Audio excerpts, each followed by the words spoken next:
have you here on today's episode on Real Gist with Moonbeam. On today's gist, I'll be talking on malice in marriage and relationships and ways to handle it. Offense is one trait that is common in every relationship because marriage or romantic relationship comprises of two different people from different backgrounds with their own philosophy, perspective to viewing things, and attitudes that might be contradictory with that of their partners. So, resulting to malice or complete silence as a way of getting back to your partner after fight, misunderstanding, quarrel, disagreement, and all that didn't start today. Most couple, husband and wife, do this without knowing its implications. Have you tried to consider the dictionary meaning of malice? Malice is the desire to cause pain, injury, or distress to others. It's the feeling to see others suffer. It's also defined as bad will or the desire to do something bad to others. And I don't think this is what you actually you have in mind or had in mind while keeping malice with your darling husband and your sweet wife. Malice is very dangerous to every relationship.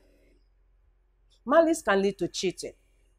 Malice can lead to divorce. Malice can also lead to death.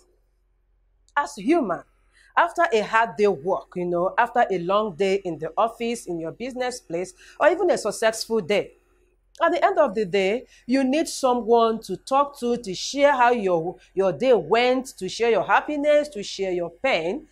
And unfortunately, you can no longer find that person in your partner. You are no longer able to share with your wife what you have in mind. You can't talk to your husband anymore as a result of malice. You might end up resorting to someone else outside. And if the person doesn't have good intention towards you and your relationship, can take advantage of the situation. The person can lead you into a lot of things, which can lead to cheating. Cheating that may also lead to divorce. And the divorce, somehow, it can also lead to death. When there is malice in the home, one of the child is sick. You can't talk to the husband. You feel you can handle it with yourself. You're having an attack. You can't talk to your husband or your wife. You feel it's the usual attack you used to have before. Before you know it, it has passed the way it should. Before you call for help, it might be too late. There was this article I came across on Facebook. I believe that some of you who read that stuff on Facebook will remember and tell the story better than I'm doing now. This man wrote, he was having problem with the wife. So they weren't talking to each other. In other words, they were keeping malice. In one of the nights, he was sleeping. Of course, he faced the wall. He wasn't facing the wife. At midnight, the wife started calling out to the husband. He didn't answer the woman. He said he never even turned to look at the wife. Early in the morning, he got up, got dressed, and left for work. Meanwhile, the wife, was supposed to get up early and go to work as well. But because of malice, ego, he couldn't wake the wife for the wife to prepare and also leave for work. So he left. By the time he came back in the evening, the house was the way it was. He went to their room. Behold, the wife was still lying in that same position where the way she was lying before he left for work. That was when he knew that the woman didn't get up and she didn't go to work that day. He went and called on the wife, shook her. Nothing happened. The wife was cold. It was then he realized that the wife, was an asthmatic patient. Probably she was under attack and was calling him for help. But because of malice and ego, he didn't answer. The wife died. lying next to him on the bed while she was calling for help. If there were no malice between them, that woman wouldn't have died. The husband would have at least helped with the inhaler. Try as much as possible to settle your differences. See, that woman is your wife. The man is your husband. You are both one. In marriage, they say 1 plus 1 is equal to 1. So, why should you be so proud that you cannot say, I'm sorry? Do not allow pride to destroy what you have built over the years. Don't be so proud that you can no longer acknowledge your mistake. Say, I'm sorry when you are at fault. And beloved partner, when your partner recognizes his or her offense and say, I'm sorry, please forgive. Don't play too hard to get. Don't play too stubborn, so that what the two of you have will not be destroyed. Malice is childish, you know.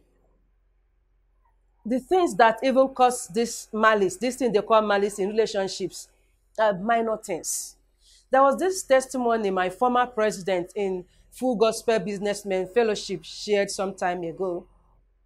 He came across a couple who have been keeping malice for 4 years. 365 days a year times 4.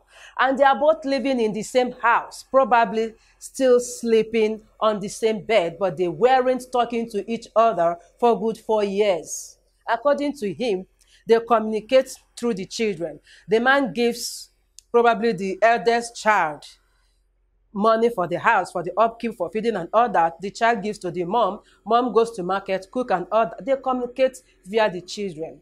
Over what? Car key. When I say things that causes malice are minor things, it looks as if I don't understand. They were quarreling, keeping malice, weren't talking to each other for good 4 years over car key.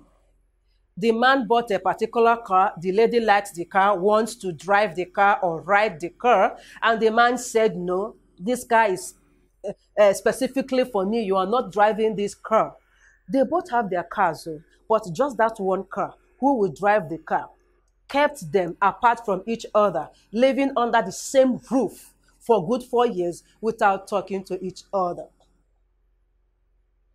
Malice is more dangerous than unfaithfulness, I repeat.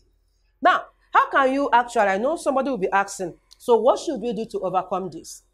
The first thing to do is, when you both have quarrel or you had quarrel already, try as much as possible to apologize. Don't be so proud that you can no longer acknowledge your own faults. Say, I'm sorry. Do not allow the anger, don't nurse the anger for 24 hours. Don't allow it to grow up to 24 hours. Even if you are not at fault, be the one to say, I'm sorry, for the sake of peace. You and I know that 2 wrongs can't make a right. The second thing to do is sit your partner down. Just try to get his attention and let him know the implications of malice in your relationship. Let him know how it's affecting you, the pains and everything you are having. Let him know about it. Let him understand how this malice can destroy what the both of you have built over the years. I think he or she will understand. Another way to handle it, in case he's proving stubborn, she's proving too hard to get, is do not allow the silent treatment to overwhelm you. Don't allow it to get into you. Try as much as possible to distract yourself using house chores, using your phones, talking to friends, talking to families, reading, do all manner of things to That is to show that it doesn't affect you, even if it does. Definitely it will affect you. But when your partner sees that he's doing it, she's suffering, he's suffering, it will keep lingering. But when you do all manner of things to distract yourself, to let him know that it's not affecting you, do you understand? Try to use body language to make peace, distract, do all manner of things. I believe these three tips will help. In all, malice is childish. Matured people fight, quarrel, settle, get together, and start playing again that same day. Save your marriage, save your relationship.